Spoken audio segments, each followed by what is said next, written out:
Hello guys, pag-usapan lang natin ang breaking news na exclusive nga naman guys na pinag-uusapan. Catherine Bernardo, Alden Richard, matumal ang paayuda nilang dalawa. Kasi natapos na nga naman kasi guys ang kanilang promotion at natapos na kasi ang kanilang movie.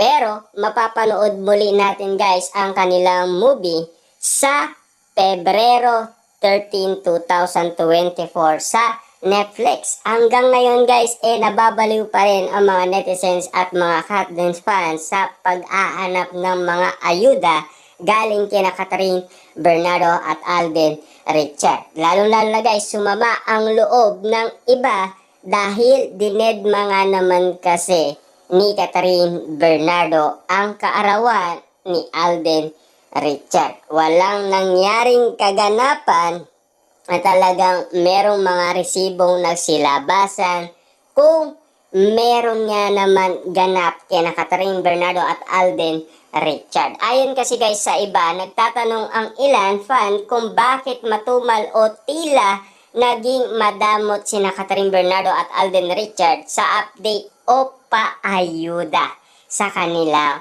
dalawa. Tulad guys ng sinabi noon ni Catherine Bernardo na magkikita sila kapag merong okasyon or magji-gym sila. Pero nasaan na si Alden Richard at Catherine Bernardo sa mga nakaraan holiday season at sa mga nangyari